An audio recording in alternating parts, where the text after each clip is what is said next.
Welcome to the cast.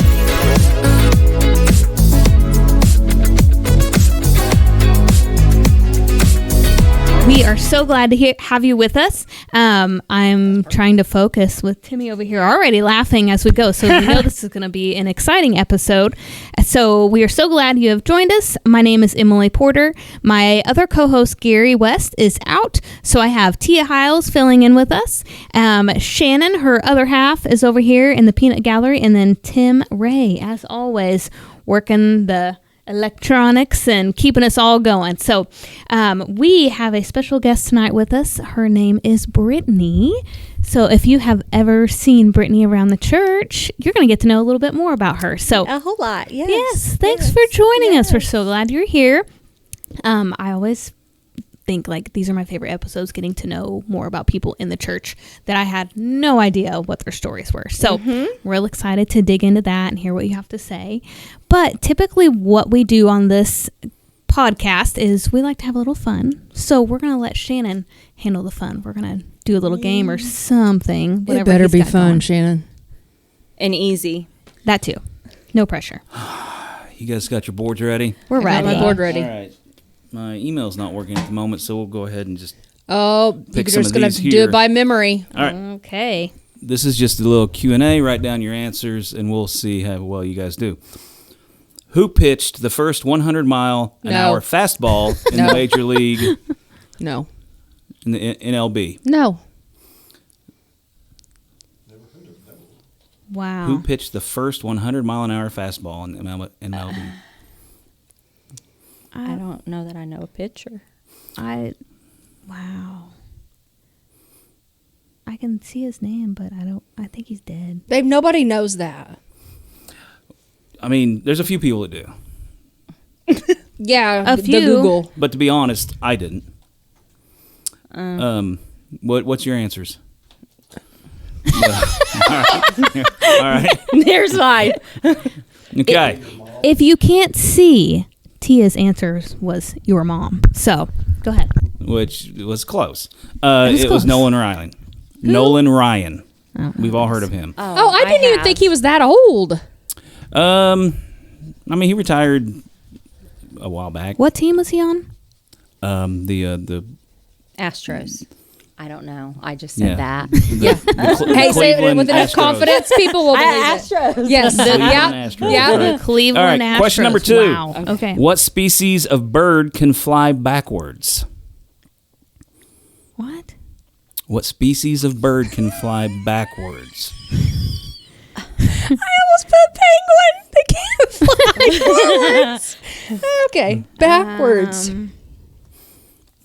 I mean, I don't want to say this is easy, but it's pretty easy. We should know this answer? No, I didn't know it either. Oh, okay. You can't cheat. Is it an ostrich? Oh, those can't fly either. Yeah. They can fall. Oh, she's really going into detail over here. Totally She's probably got the up. genus, the species, the whatever, the phylum, whatever that scientific. Oh, it's not that scientific. Brittany, let's go with you this time. An eagle. That makes sense since, eagles are amazing, but that is incorrect. Tia says pelican. That is also incorrect. It's fine. Maybe in a high wind, maybe they go backwards. Emily, what did you? I had a red-crested, web-footed wooden pecker duck. Is that even a bird? No, I made it up because I don't know. I mean, you should probably get a point just for that. Okay. But hummingbird. Hummingbird was the answer. Oh my gosh, I'm so stupid, babe. Those are my favorite birds. I know. You should have known that, Tia. I should have known that. Thank you. Now I know that. Okay. I figured you would probably I appreciate that one. Okay, so you guys are getting warmed up. You guys will get this one. Okay. All right. Gosh. Who holds the NBA all-time assist record? I will give you a hint. I'll tell you his name. His name is John Stockton. He played for the Utah Jazz. Well, I'm asking you, what was the number of assists that he had when he retired? Closest. I don't even know what assists so total. It's like you help. You help tie a guy's shoe. He high fives when they, Like, so just pass that person shoots. How many assists in 1 year? No, his career, all-time How long did he play? He played for like 18 seasons. Brittany's gonna get this. Oh, no. But Well, I mean, yeah. So you can kind of do the math. It's like there's 82 games in a season. There's Who has time for you that? know, 48 minutes in a game. I think it's been a while since I watched an NBA game. But anyway, Okay, so you're just making a guess for how many assists he retired with. I mean, yeah, no going over. I mean, you can go over. I'm not going to do the prices right. Emily, you haven't went first yet, so let's see what you've got. 18,460. That is a lot of assists. You made him sound good. Tia, what did you have? 1 million. Okay. Wow. Brittany, what did you have? 10,125. That's Oh, right. Okay, you guys, the answer was 15,806. So Emily was actually the closest, even though she did go over. You're welcome. Tia, you were not in the ballpark. Well, that's And then you're that's supposed something that I'm probably not going to remember or even care to remember. Hey. Okay. When people go over, like Bob Barker, you're supposed to say, "Sorry, friends. You went over and what they say? And spay and neuter your Spay and neuter your Spay and cats neuter and your- pets. yeah. dogs. Your Dogs. pets. Yeah, Yep. Okay. he was great. All right, last question here. Butterflies taste with what body part? Oh. They use what body part to taste with? These have all been bird or flying related questions, if you guys noticed. They have been. I mean, this is PG, Emily. Coming, don't be.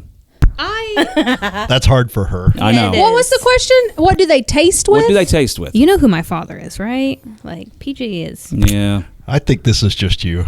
That's probably true. Casey and I were very similar. I don't know. Brittany, what you got? Antenna. That's not a bad answer. It's a wrong answer, but it's not a bad answer. Toes. Emily, what'd you get? I just put the little feeler. The little feeler? Yeah. Yeah. Where's the feeler In the located? front. Yeah. And it like curls. Like the little tongue Like thingy. a tongue. Yeah. See, that makes sense. That's wrong. Oh. Is it their eyeballs? It's their feet. So you're That is what the toes are. a toe is not a foot, but It's still close. yes, it is because they don't Yeah. have like they don't have Yeah. I vote we accept Tia's That's it. answer. Yeah. I'm gonna say you're definitely closest. It's Yeah, so Tia got tiny, it. it all blends in together. Yeah. So I that was think that was so. that was because they good. have You one got it. toe, which is a leg, and it's so 4 toes. That's Two fair. toes. 4 toes. Yeah. Do they? I don't know. However many legs they have. Okay. Wow. You guys did great. Yeah, we did. I mean, I got Really? another one about the NHL if you want it. This was good, but Okay. I should have helped. I didn't know if there was any hockey fans in here. No. but- okay, I'm done. You guys are good. You did a great job, babe. Thank Sure. you. That was fun. Sure. That was meaningful. You're all Very right. deep. It was very deep. Birds, toes. I wonder how did that all have to do with flying? Well, they all had wings, I guess. What was the The baseball? Oh, well, not those. basketball Those guy were just didn't have men wings. questions. I thought I'd grab some men So questions. it, Yeah. didn't, so it didn't have anything It's to do a with flying. I know. women's I podcast. literally Why didn't you Googled say like that? trivia that women will have trouble with. And it was Well, pretty I'm much all terrible at sport related. trivia. Any trivia, I'm terrible.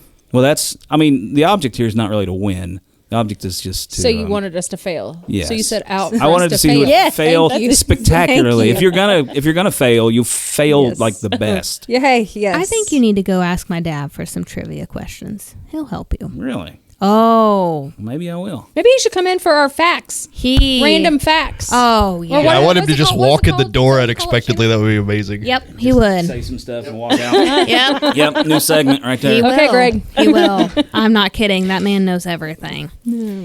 Okay, well, we're going to kind of tone it down a little bit, get a little more serious. So, like I said earlier, our special guest is Brittany tonight. And I know you're really nervous, but don't be nervous at all because we're just having a conversation and it's going to be great. So, you can tell us whatever you want or don't want. Hey. Yes. Well, so I came to this church. It was through Uncle Larry Yes. Wagner, Larry Wagner. who's amazing. Oh, yes. So him and my mom were brother and sister. He was the oldest. She was the youngest. I think there was like 12 years apart. Okay. But we were always very close. We've always been, Lindsay and I grew up together. And we went on vacations together. And I know my mom really looked up to him a lot and thought a lot of him. And he was how we got introduced into church from what I remember. Like, this is all from, what I remember. Because I'm sure there's a lot that I, chose to not remember. But so we started going to church. My mom, we were on a vacation down in Tennessee, and she was sick. Her stomach was very swollen. Her eyes were yellow. Went to the doctor whenever we got home. Like, Larry and Vicky were like, Polly, you probably should go, have this checked out. Went to the doctor, and I think I was 11 at the time. So I've got, my older sister was 14. I was 11. My younger sister would have been 9. But Mom went to the doctor, found out she had cancer. Okay. I mean, I'm trying to make that a long story short. Basically, from what I remember a biopsy, and they were told that it was benign, which is non-cancerous. But then they went in to do surgery to remove this, and when they opened her, cancer was everywhere. So basically, they may have taken a biopsy at that moment, but just closed her back up. So she was actually 31. She was 31 years old when that happened. From what I remember, I think they had given her 3 months to live. And she made it, I think, 11 months, almost a year. Okay. But she is how, I don't know, I think when she died when I was 12. And at that age, I was just starting to learn faith, I guess, to understand. But then, you've got your mom who's physically dying, you can see that. She was 5'10". I think she got down to 87 pounds, small, she's so it was, I was confused. Right. I was very confused. But I will say, the night before my mom died, I prayed. We prayed at meals and this and that, but the night before my mom died, this is the first prayer that I ever remember. I prayed for her to go. I remember my dad having to carry her. She literally couldn't hold her head up, and I pushed me or my sisters pushed the IV cart next to her. Sure.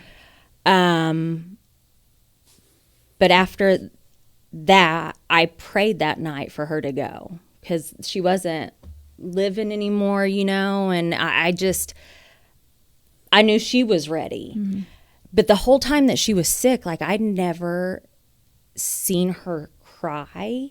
Not that that's a sign of weakness, because that's not to me, the strength behind not shedding a tear when you've got 3 young girls, that is sort of what I've strive for, that strength, that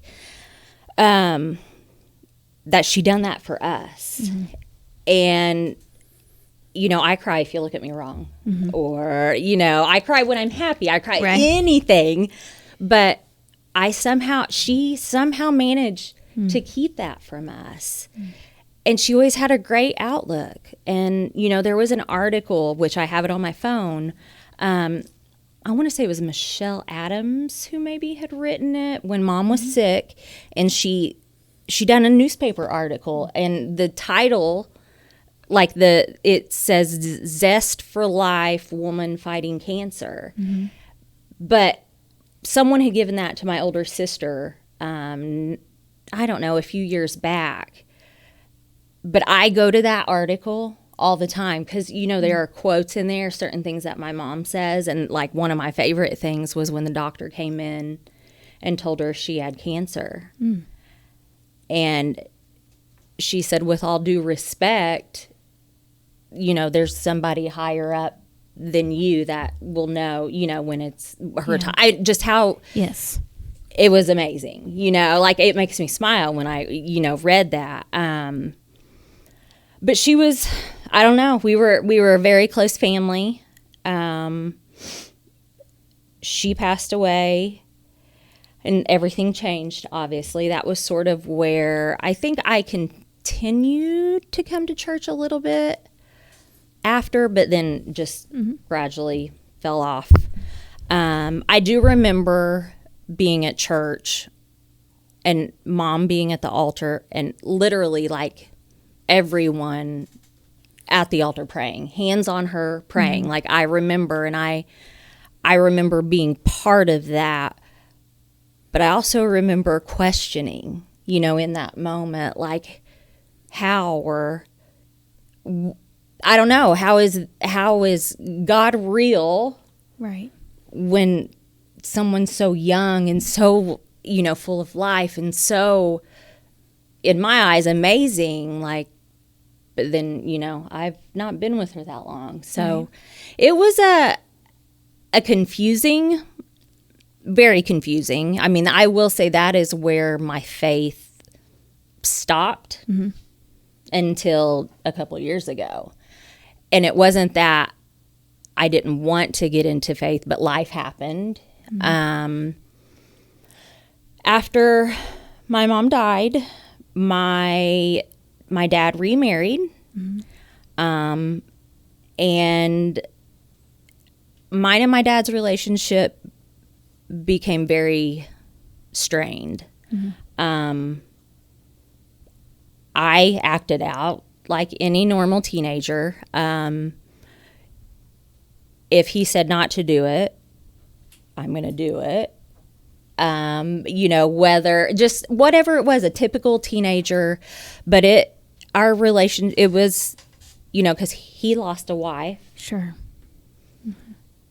But then now he's got 3 daughters, so I get it. I get it now. Yeah. Then I didn't. Yeah. I didn't get it. And I think that's why I wanted to come here. I actually asked Gary, and the reason Pastor Dodd was the one, I watched his episode and I thought, you know what?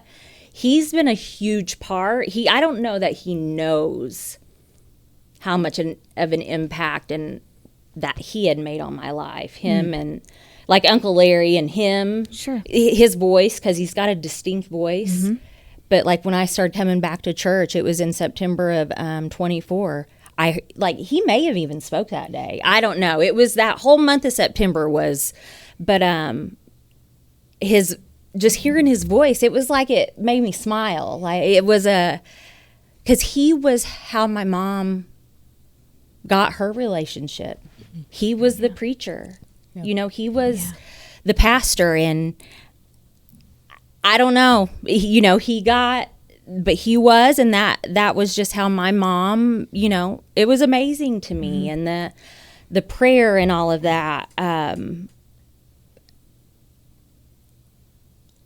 So I don't even know where I was going with that. I'm sorry. So your mom came with Assembly, like was a part of Assembly with Pastor Dodd? We had been over part of the one, it was on our street, wasn't it? Yes. Initially. Okay, so got we it. went there, but again, my time frames are all, Sure, yeah. But I do, my mom's funeral actually was in this church. Okay. Was in the old part. Okay. Got it. So, but that had died, or that happened. Then after she passed, Dad got remarried. Our relationship became strained. I acted out, and I was sexually abused. Sorry, this is just this is okay. Real and it's raw. But if I can help, someone, I want to. Yes. Certain plenty of tissues too. So certain. That might have been the last one, Shannon. Well, we got a few here. Here you go. On it. Certain family members were aware of it, and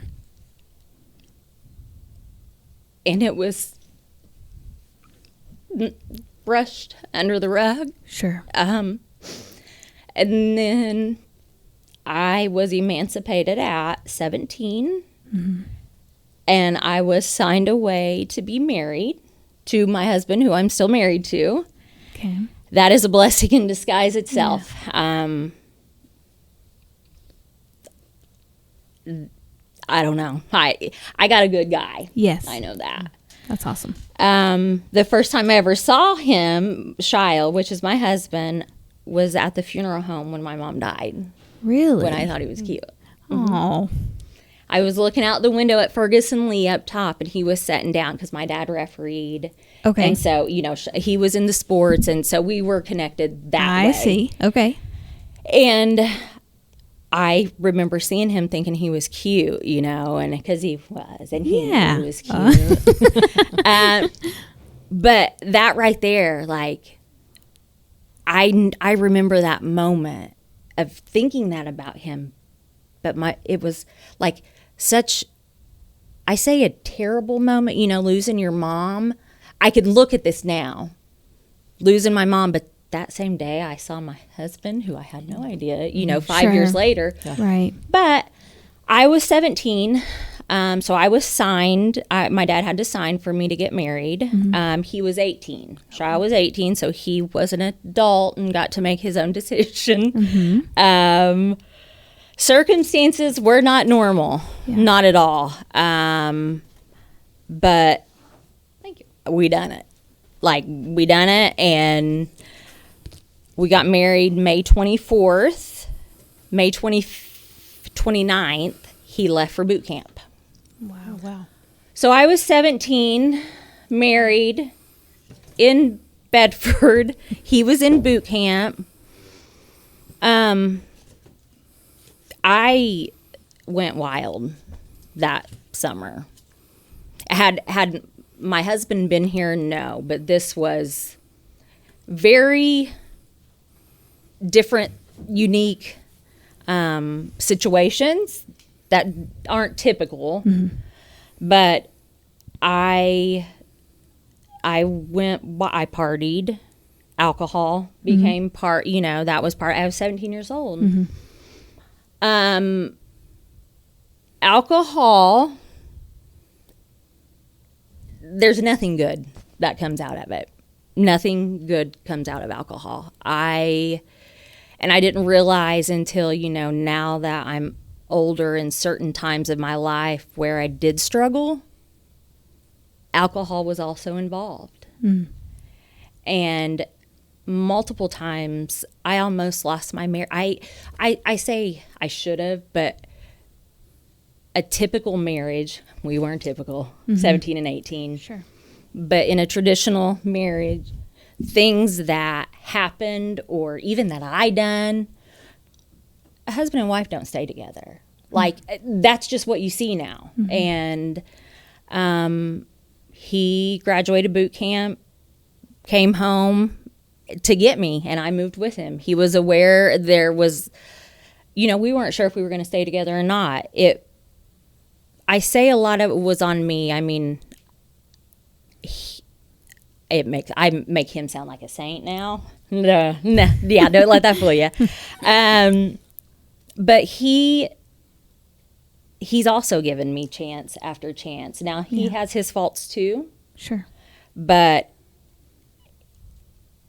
he has impacted my life and changed my life. By there were multiple times, even as my kids, I just jumped that part. So we moved to Florida, 17 and 18. Then 8 months after that, we moved to San Diego. So then at that time, I was 18, he was 19.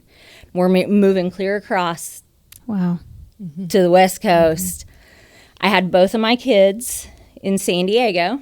So my son is 22 and my daughter is 20 now. But she was 6 months old when we moved home. He was almost 3, I think, when we moved home.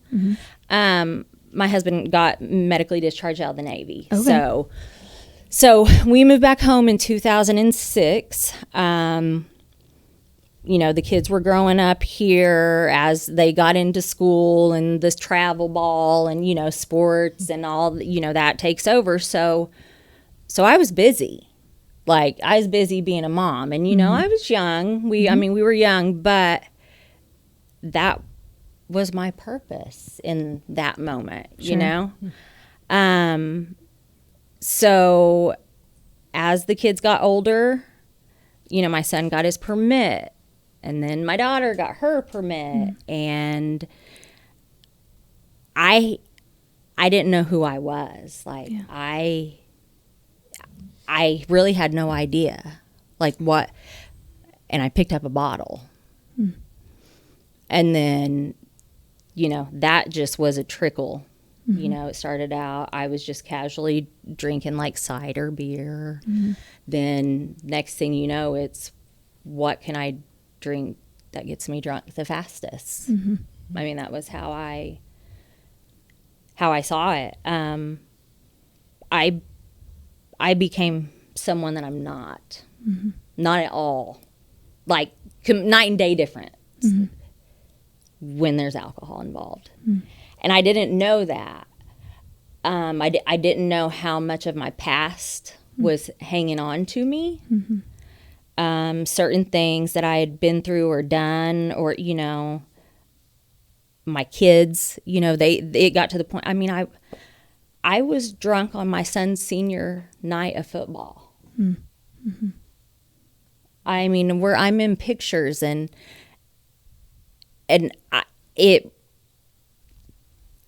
that breaks my heart because my kids are my world. Sure. And I know he doesn't, but when I look at a picture and I know, and I see like the forced smiles on my kid's face, on my husband's face, like it's just a reminder of like my life now. Like, I'm so thankful. Yeah. To still be here. There's so many things that, I would drink and drive. Like, there's nothing that I wouldn't do with alcohol. Like, it's a night and day difference, and it made me into someone that I'm not. It just kept getting worse. My relationship with my husband became pretty strained. With my kids, it became strained because, I would drink on work night. It didn't matter. I isolated. I was broken, but I didn't even know it at that time. Like, I sat and look and see, how my life was. And I didn't think I was broken. My mom died. Look, I'm still here. Like that in my head, that was, I made it. But I hadn't. A lot of the traumatic things that happen, and I understand it now, that, when you're a kid, and certain reactions or actions and certain emotions, I believed the wrong actions with emotions. If that makes any sense, that there was a lot of things I think that I thought that were not true. Like, but it was the traumatic situations that not happen. They don't happen to everybody, but in my situation, it wasn't normal. But you got to move on. You know what I mean? So, and that was how I saw it. But I always, my mom had always been like my goal. Like, I want to be like my mom. Sure. And it was when I was broken to that point of, when my husband, because I made the promise that I wouldn't drink anymore. I said, if I drink again, and I think this was sort of my way to make the decision without making the decision, but I promised him if I drank again, I'd get help. Knowing it wasn't about if I was going to drink again. It was about when he's going to talk to me and I'm going to slur my words and he's going to be like, well, I was probably the next night that happened. We sat down and he basically he said, we can't live like this anymore. I don't know if you need to go somewhere else. I don't know if I need to go somewhere else. My kids are going to stay here because we're not making our kids move. But if you continue to drink, we cannot be together. Like, I can't do it anymore. And I knew he was serious. Yeah. I knew he was serious. And I went outside, and now this might be a little stubborn, hard-headed of me, I don't know, but I went outside and I Googled, now keep in mind I had been drinking that evening. I Googled like an inpatient rehab. And they have people answering phone 24 hours a day. Sure. And I don't even remember the guy's name. Tom. I do remember the guy's name. I'm kidding. It's Tom. He was the one who had answered. It was through ICFR, Indiana Center for Recovery in Bloomington. And I basically was on the phone and had it set up. And I went inside into my room and I started packing. And my husband came in and he's like, what are you doing? And I said, I'm going to rehab. And he's like, you know, in his mind, it was he was thinking outpatient therapy, something. Sure. But I said, I got to go. I knew I had to get out of my comfort zone. I knew I had to be so uncomfortable and honestly hurt. Like, I had to hurt to understand and to know and to appreciate. And I really, you know, that's where my life lesson, I think, with my mom, and as young as she was, like, that's why I know and appreciate things the way that you know, the way that I do. And, you know, I can't handle disrespect to parents. I can't handle, and that's why, because, you know, I mean, my husband's raised me basically, you know, in his family. I was 17 years old. I just can't even imagine when my kids were 17 getting married and then having kids 2 years after that. So, okay, where were we going with that one? Let me get a drink real quick. You're good. Recovery Center. Oh, yes. So, the evening I went up there, I purposely didn't have my husband take me because I knew either I could talk him out of it or he could talk me out of it. I knew I wouldn't be going. I knew it. So I had, it's our family, next door neighbor. He took me up at like 11 o'clock at night on a Tuesday night. I text my people at work and my sisters, and I said, I don't even remember what I said, but it was, I'm going to rehab. I need help. And my best friends at work, they were like, no. Like, they had, the only ones who really knew that I drank like that was my immediate family. And so you're good at covering. I was functioning. Yeah. Absolutely. Because I almost think I functioned under abnormal circumstances. Like, the fight or flight. Yes. And I think, like, I stuck in that mind, not even realizing it, you know.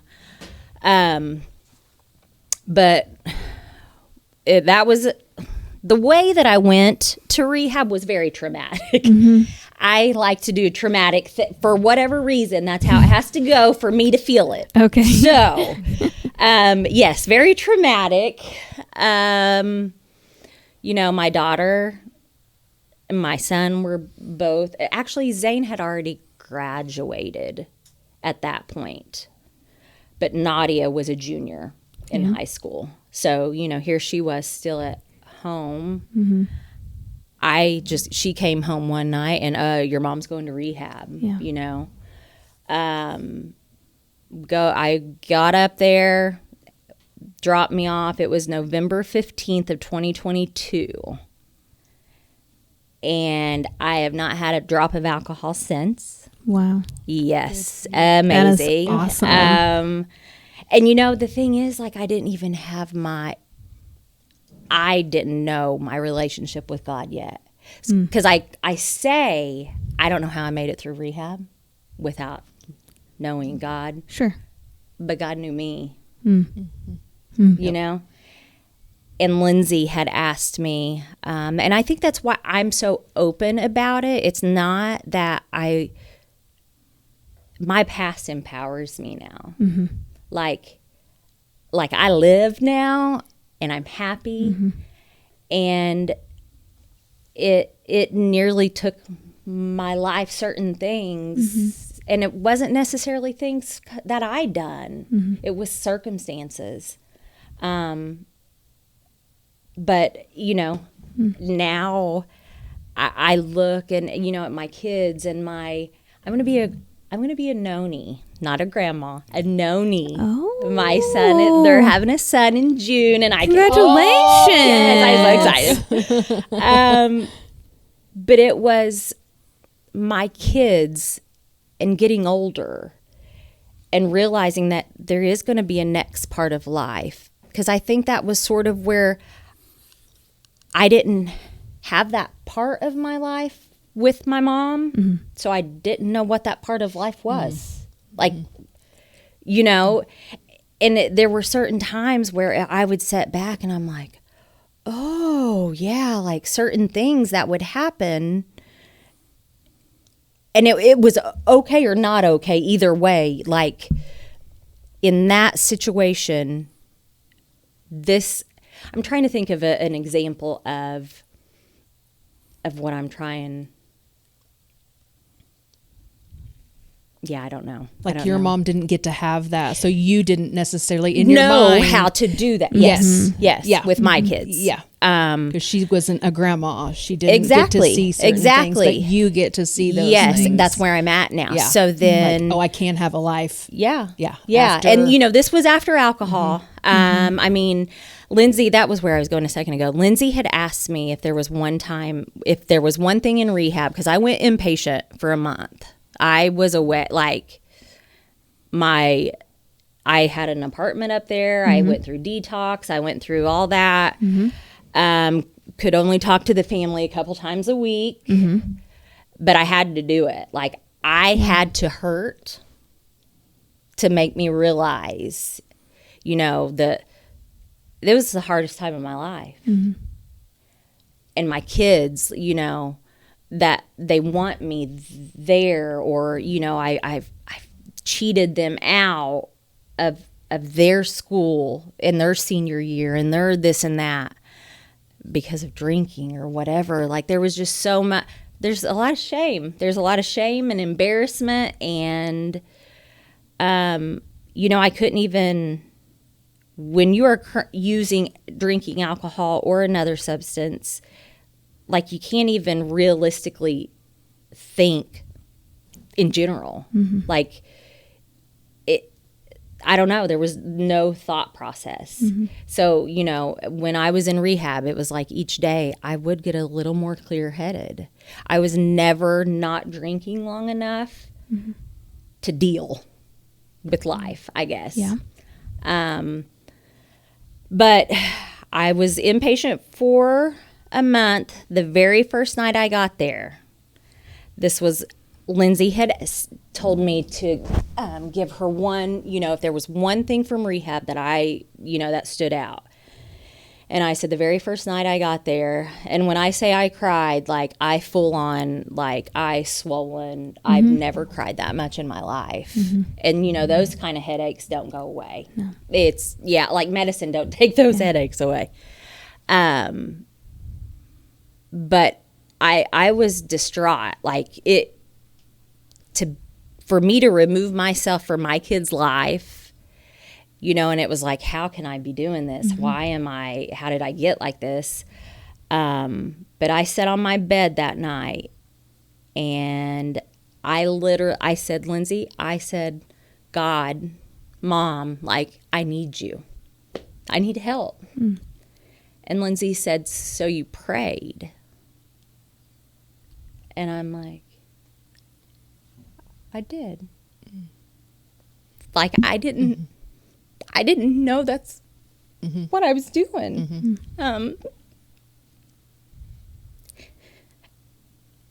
And that's exactly what I done. Like, I didn't have my faith in that moment. But I remember the one prayer that I did remember in my life. God listened. And yeah, it was for my mom to go, but I remember it was the second day of 7th grade year when my mom passed. Like the second day of school that year. At 9 a.m. School starts at 8. Like, there's so many, you know, like, but as soon as I got my name announced over the loudspeaker that I would be leaving, I knew I was in PE. I had to go change my clothes. First thought was, God listened. Like, you know, so then in that moment, you pray for your mom to go. But then there's just a lot of confusing things happening, you know? But that was, you know, I didn't even know that that's what prayer was in that moment. Like, I couldn't make that connection because that's where my mind was at. Yeah, but he still met you there. He was there. Yeah. Then it was roughly a 2-month, I was inpatient a month, outpatient a month. Just gradually over the next year or two, I started just trying to figure out life again, because that is the weirdest, to being somewhere. I felt safe when I was at rehab. I felt so safe, but I couldn't go anywhere. I couldn't, you know, like, there were restrictions, but they have restrictions for a reason. You know, that was the only way. I had to get out of my comfort zone for me to understand. And it had to hurt, and it hurt my family. But I made that promise. I wasn't going to make him hurt anymore. After that hurt and feeling like that and missing certain things of my kids, school, you know, I didn't get to go to a volleyball thing with my daughter, a banquet, and, you know, that was worth it. Now that's why it's worth it. Yes. And so then that brings us to, so after rehab, I start trying to, you know, get my life gradually back together. And it took me a little bit, you know, to start coming around, being normal again. Aaron, my cousin, coached volleyball at BNL. I love volleyball. And I thought, well, I'm going to go, I think. So I came to the game. Lindsay was there, my uncle, everybody was there. And this guy walks by. Lindsay had money out for one of the kids. And this guy walks by and takes the $1. And I go, oh, those are fighting words right there. You know, like, you take money from me. Yeah. And Lindsay was like, after he walked away, she was like, do you know him? And I said, no. And she said, his Chris Allen. He goes to our church. And I said, she goes, yeah, I think he didn't get great news from a doctor's appointment. And I'm like, oh, really? And she sort of told me, you know, just a little bit. Yeah. And that was really it that night. Literally the next day, because I think it was a Saturday game, I had planned to come to church. I was going to surprise Uncle Larry, because you know what? I love surprising people. I love smiling. I love laughing. I just love happiness. Yes. And I'm going to surprise Uncle Larry. Yeah. And I did. I walked in and he was like, oh, you know, it was great. I remember.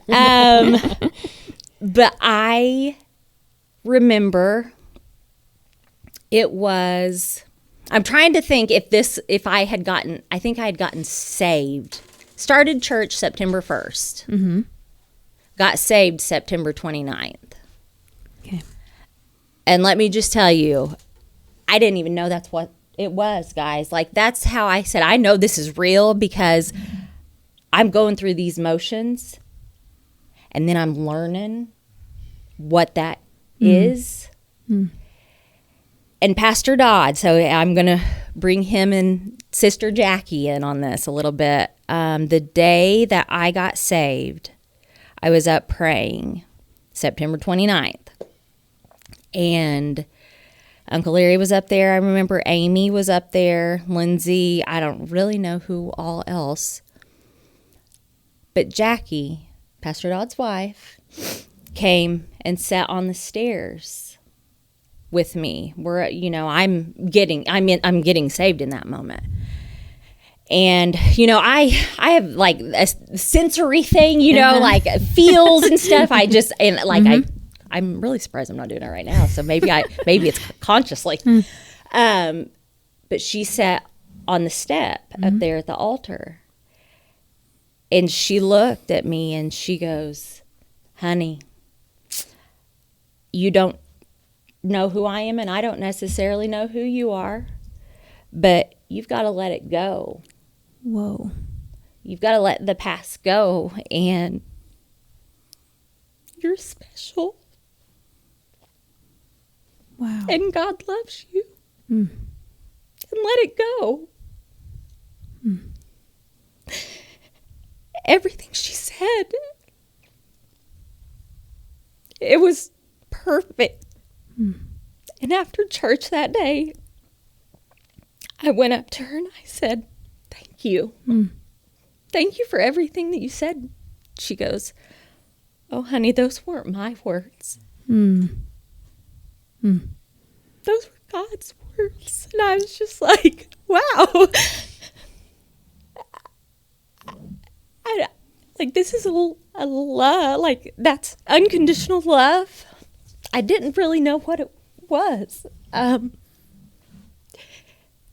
So Pastor Dodd and Jackie, they really don't know how much they've impacted me. And then finding that out, Vicki said that she hadn't seen Jackie there in, I think we were talking at a volleyball game, and she's like, yeah, I hadn't seen her for a few months. And I'm like, what? I just assumed she came every Sunday, guy, Yeah. and in that moment. And that was even more so that, God. She's there for a reason. Yeah. He's showing me to hear that I'm special, that I'm loved. Every word she said, I wish I had a recording. Actually, I have rewatched church many times on that day. And I've rewatched my baptism too. It's not that I like watching myself, but I just like it. Okay, I love it.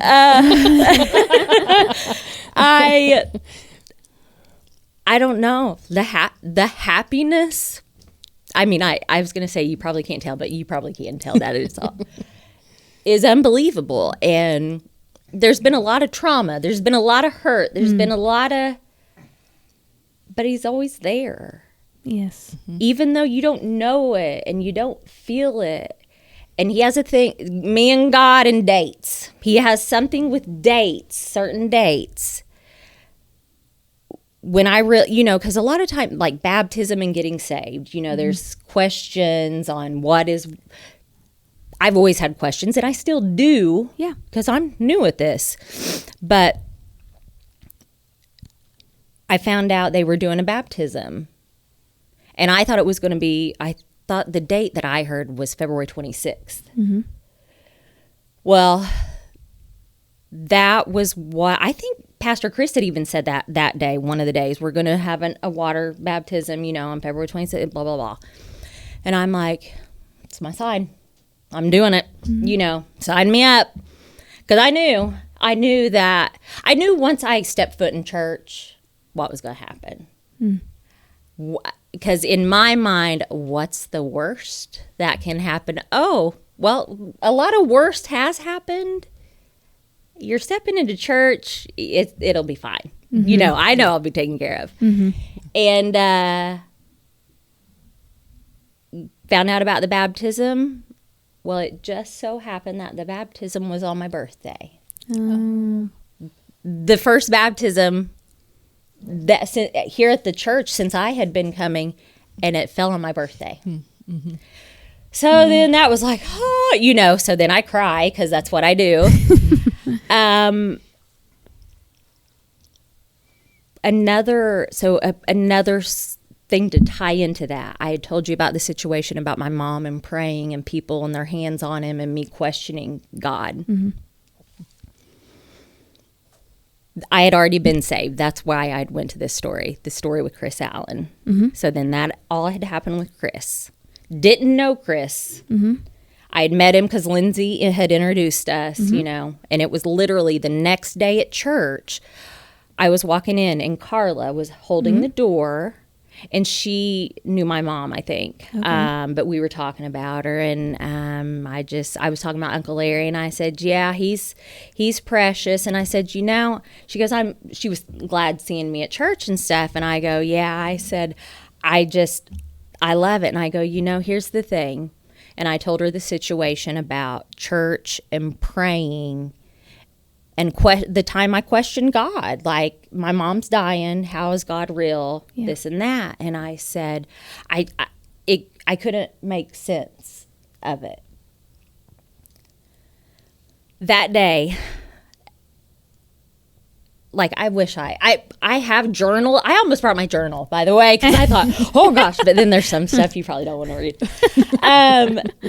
But that day, before we had, I think, done worship, Pastor Chris said he was pausing for a moment because there was someone in the church. He said, I'm going to call him out. I'm probably going to get in trouble for this, but whatever. He said, one of our, you know, I was going to say team member because of work. Oh, yeah. Isn't that pitiful? Well, there we are, team member. Yeah. But, you know, they found out, I don't know if it was confirmed cancer, if it was suspicious. I really don't remember those exact details.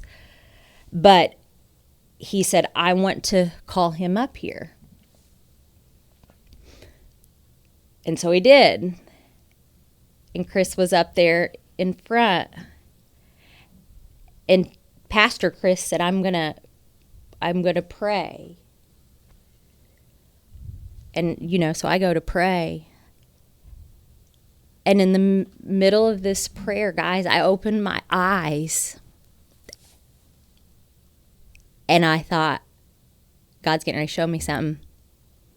I opened my eyes. It was the exact scenario of my mom being up there. And all hand, like, it's almost like the whole church was up there praying, you know?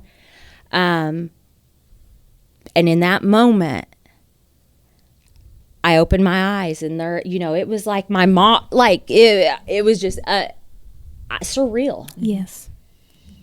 And I thought, oh my gosh. Like, guys, this is me, so sorry. I get excited. I go, God, Chris is going to be okay. Wow. God's getting ready to show me. Like, that's how quick I made that connection. Yeah.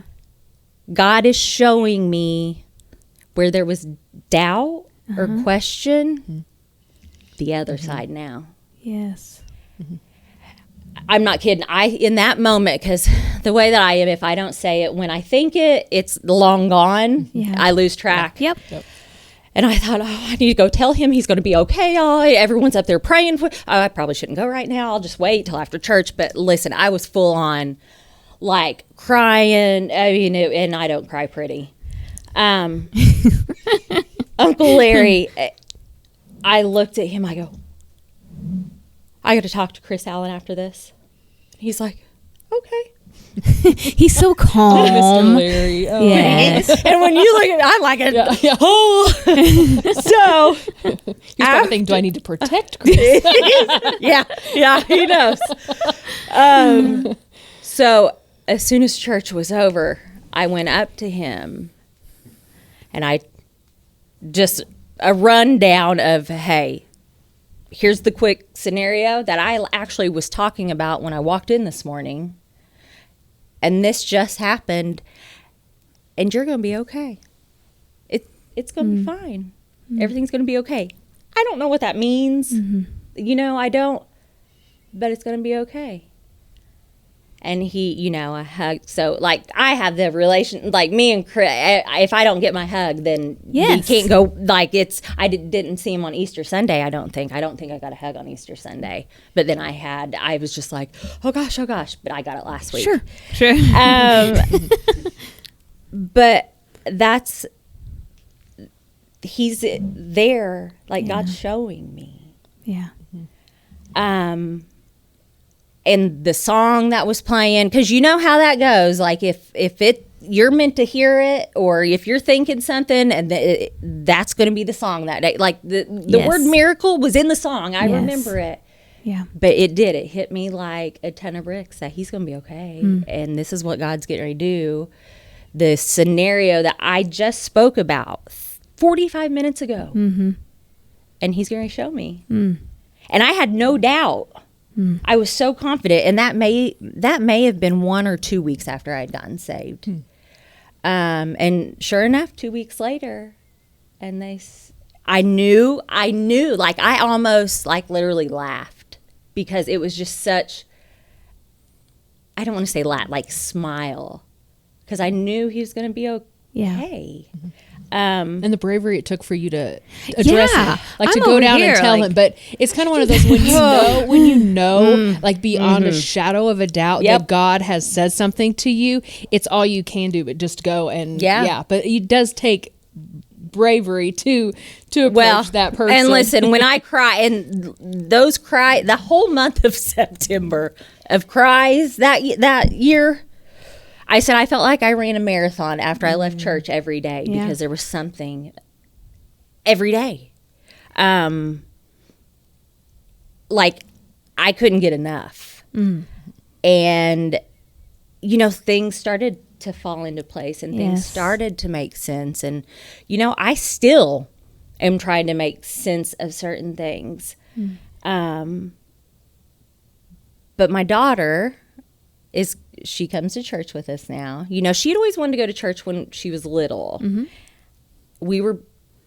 Travel ball, now you play Sundays, and we didn't have a lot of open weekends. But she comes with me, and she has had questions. Both of because I couldn't teach my kids about that. I didn't teach my kids about that because I didn't know about it until 2 years ago.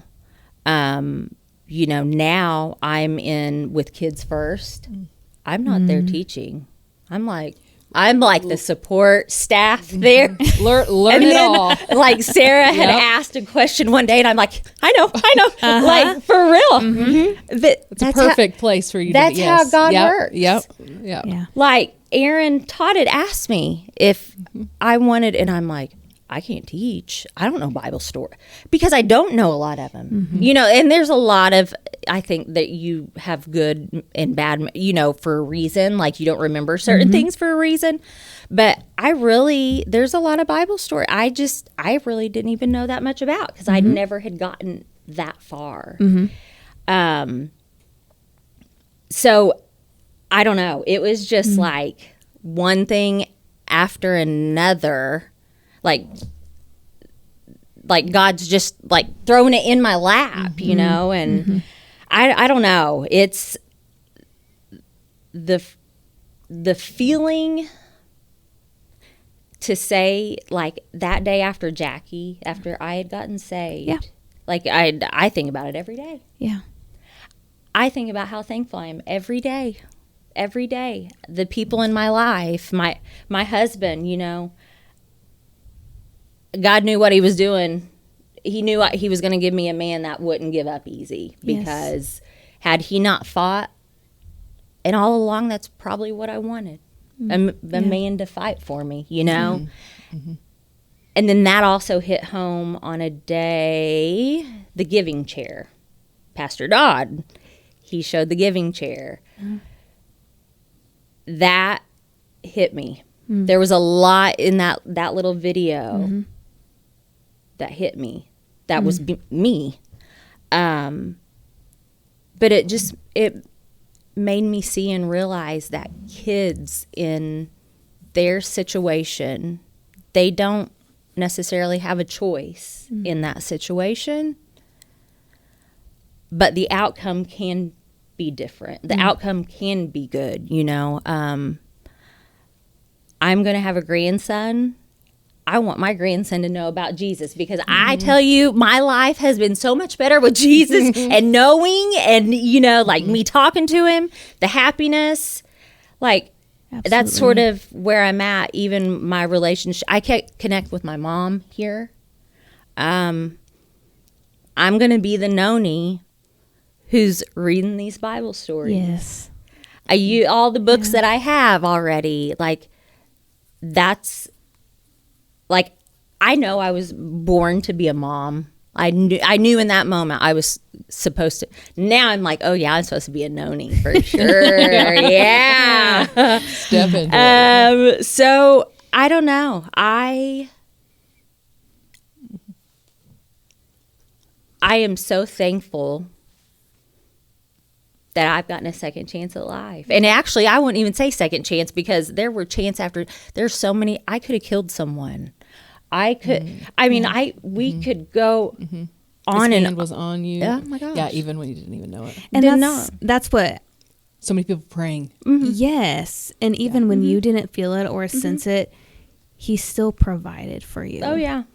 And I think that's what a lot of people struggle with. They want to see it right then and there. They want to feel it right then and there. Well, I'm not gonna lie. I like the immediate gratification as well. Yeah. I mean, it's. I think that's human nature, and especially in today's world, we want it right now.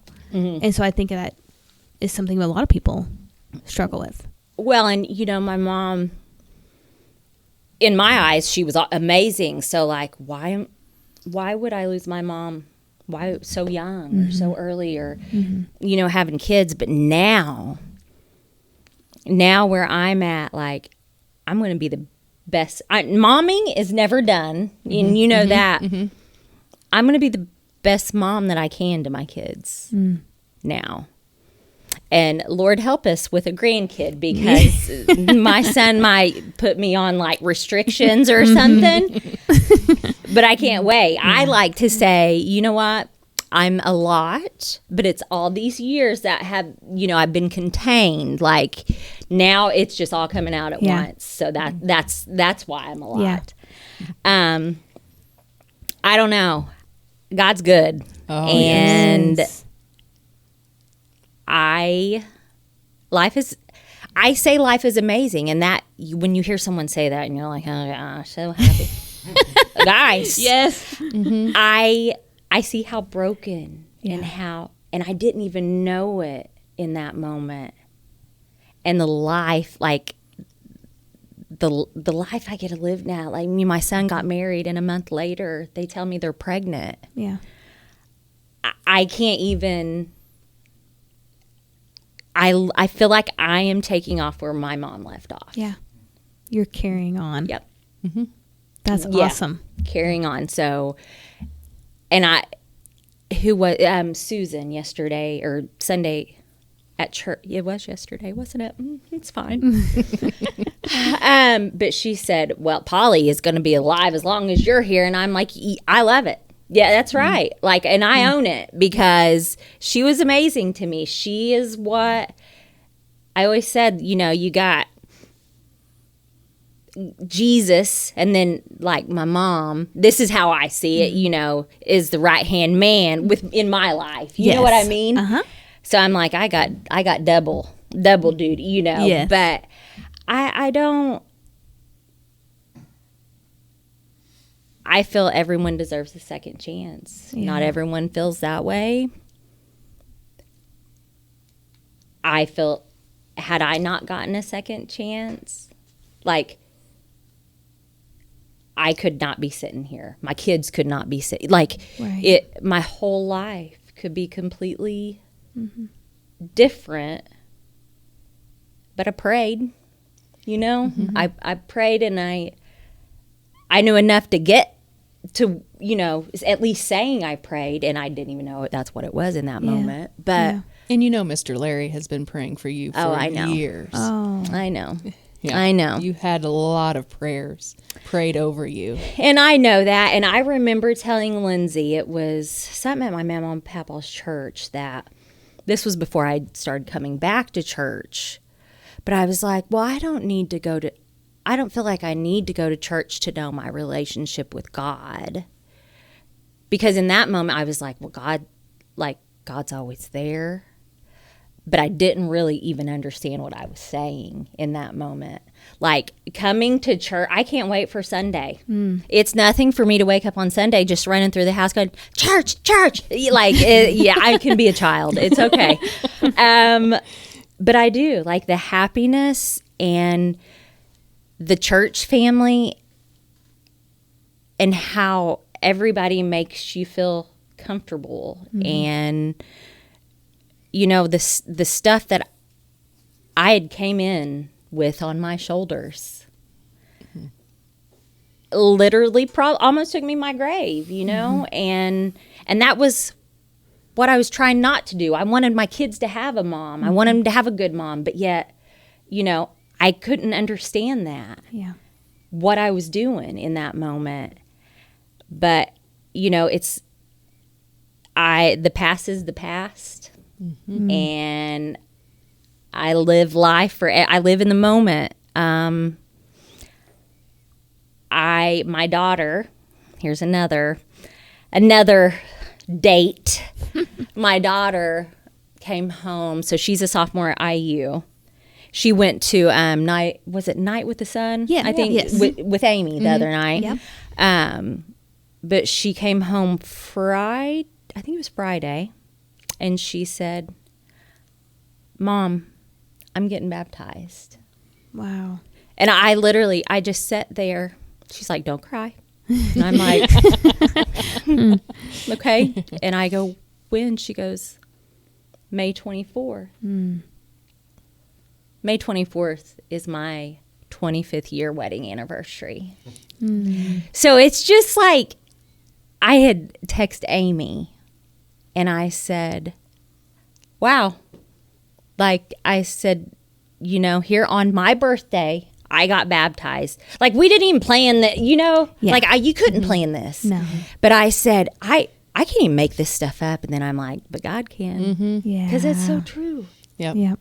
Like, I don't. Because he's already got it planned, you know? He pieces it perfectly. So, together. Yes, me and dates, and like I had Gavin, because dates mean a lot to me, or I think it's part of a hurt, but what God's replacing. Oh. You know, he knows like, it means a lot to you. Yes. So that's why he does the things that he does. Exactly. It's like, I see you, and here you go. Yeah. Yep. Yeah. Absolutely. And I don't take it for granted anymore. Like, I promise to live my life for him the rest of my life. That's how it's going to be. And, you know, that day that I got saved, that was my promise. Wow. And it's sticking, for sure. There might be some craziness in between there, but, I mean, I want part of my story, and not even necessarily some of the details, it's not talked about because things like that aren't talked about. Traumas aren't talked about. And when they're not, 9 times out of 10, you know, it's either going to lead to alcohol or drugs but I didn't realize how I didn't know certain things, and it wasn't my fault. So when I see kids raising their hands, like the joy that it brings to me, because at that age, life was different for me. But it makes, like, seeing a kid and seeing these kids up there and the parents, they bring them, and I am in awe. Like, I want to do that. Yeah. Because I know my life knowing Jesus, and I know my life without knowing Jesus. And I assure you, I'll pick this one any day, Yes. you know? Because he does listen. He is always there, even when you don't know it. Yeah. And he's got a way of doing things, you know. Probably one of the biggest hurts of my life was losing my mom. Sure. But I wouldn't have what I have now if that wouldn't have happened.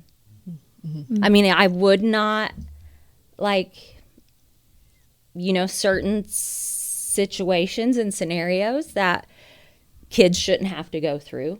Mm-hmm. I don't disagree with that. But it happened. Mm-hmm. But look now, like, you can get through it. I think it's used to that stuff. I didn't talk about it. I was embarrassed. I was ashamed. But that could be someone else's hope. Absolutely. And that is where I'm at now. Like, if I could, one little bit, you know, affect someone, I hope and pray that it does, because there's a lot of tough things out there, a lot, even more. And, like, life is so fast now, and but that's what I love about Sunday, because I feel like Sunday I get to slow down. Yes. I get to go to church, and then I get to go home. And if I want, you know, but I always have my worship music. Like, guys, I'm really I've been mushroom hunting with my worship music going. It's just, I don't know if there's any cameras in our woods, but if there is, they're going to get some dancing pictures. So that's awesome. Have you found any mushrooms, though? I've only found a few. Yeah, not a lot, but I'm hoping this weekend we find some. Get some rain. And you know what? I don't mind. I will eat them. I love finding them. That's how Shannon is. Yeah. Oh, it's so fun. Especially when you can see them like 20 yards away. Oh, yeah. Oh, my gosh. It's like gold. Yes. Oh, it's great. I love it. And Jesus is in the woods, or God's is in the woods. That's right. Yeah. And then I'm like, well, maybe if I sing this song even louder, he'll be like, oh, yeah, there's a big mushroom. It hadn't, not yet. Anyways, I'll let you know. Yeah. That's awesome. I pray the whole time I'm in the woods. Lord, if you're there, if you're listening, can you help me find a mushroom? And there's times that I find a mushroom, and there's times I'm not. I'm like, I still know you're there. That's right. That's right. But yeah, God's good, and he's always there, and he always listens. And it really doesn't even matter. Like, you know, I had a prayer that I prayed for my mom to go. Yeah. And it wasn't necessarily, you know, I wasn't praying for a miracle or whatever in that moment, but he listened. Yes. And my mom wasn't physically suffering anymore, you know, because that was my thought at 12 years old. Yeah. I remember thinking that, and that was my first prayer that I remember. And, you know, it was a life changer for sure. Something you'll never forget. And now you're living that out. Yes, a lot, loud. It's okay.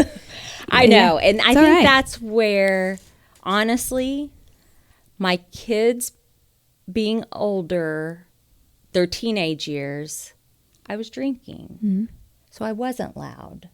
So I wasn't my crazy, normal self. This is a whole different mom.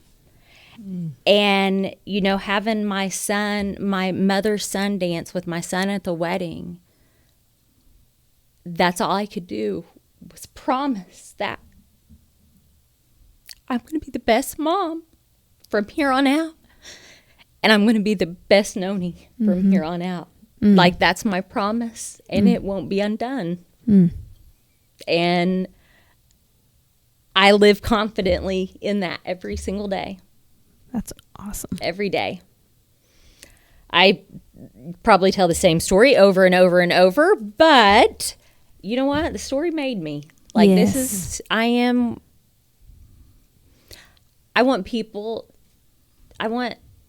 it's okay to not be normal. Yes. Do you see my shirt? No, I didn't. What does your shirt say?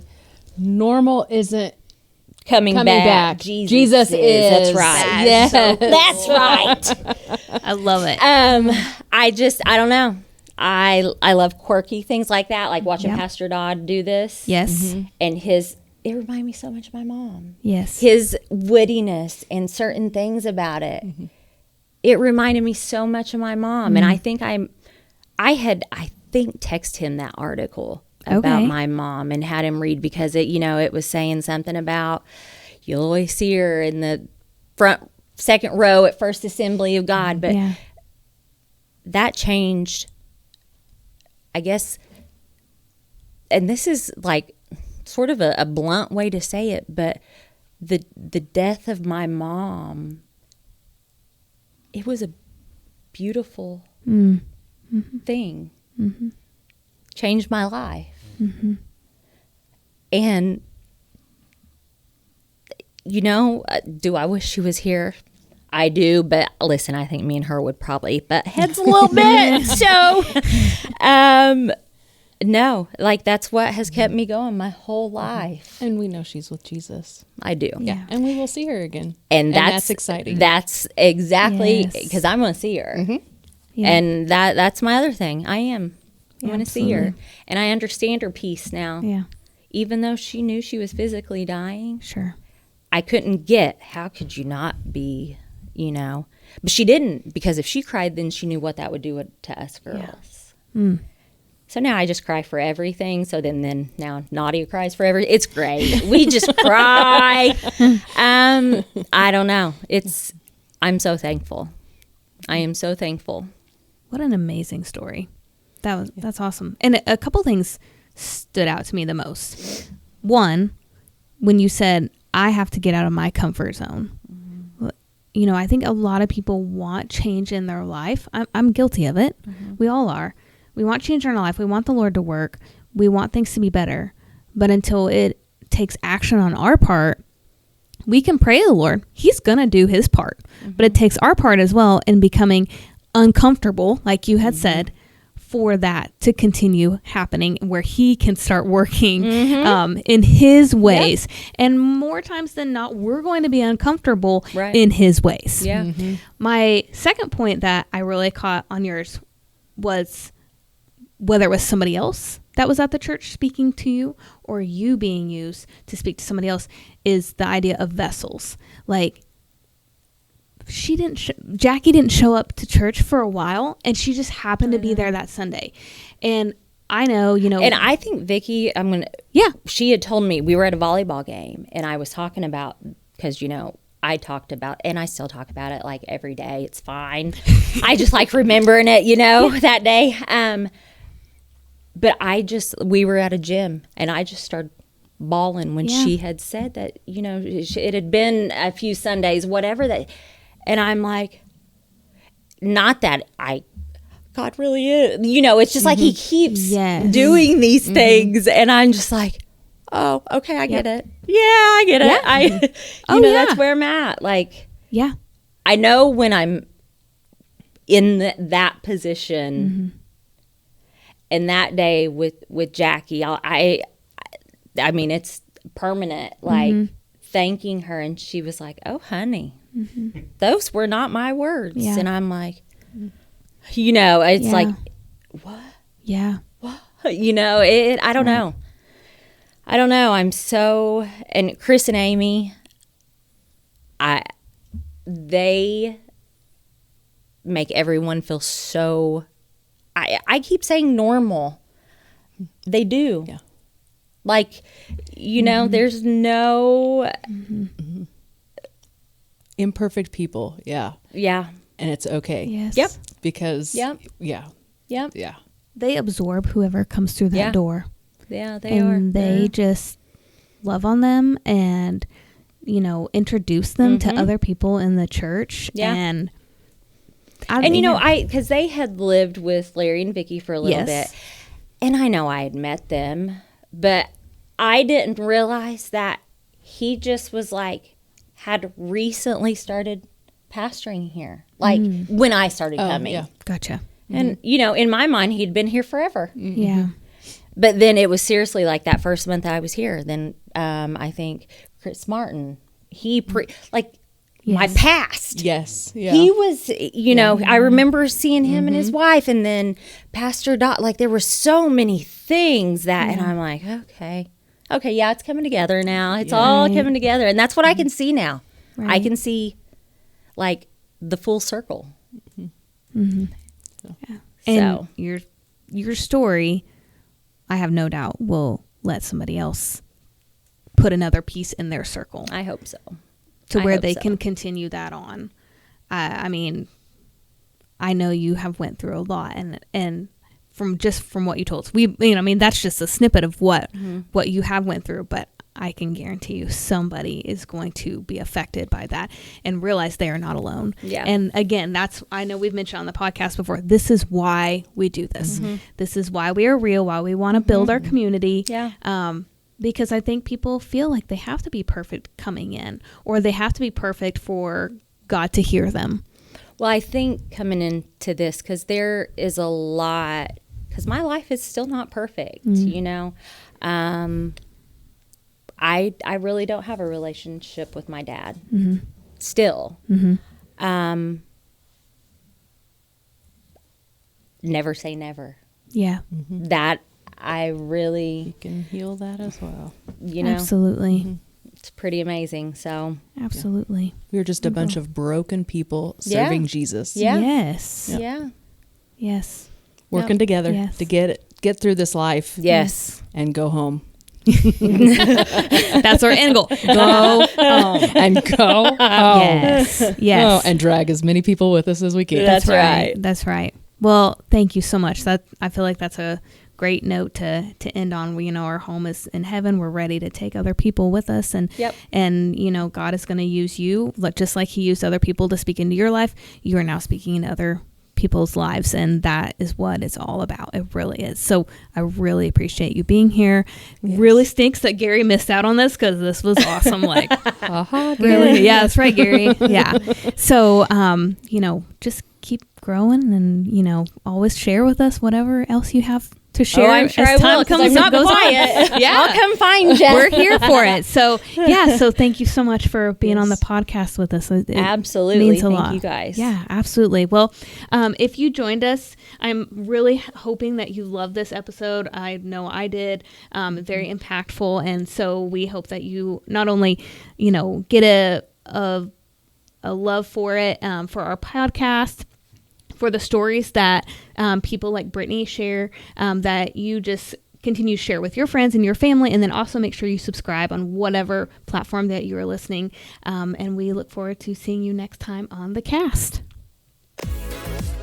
This has been The Cast, a podcast of Bedford First Assembly of God in Bedford, Indiana, with Gary West and reporter Tia Hiles, Shannon Hiles, and Tim Ray. Listen for new episodes of The Cast every Monday.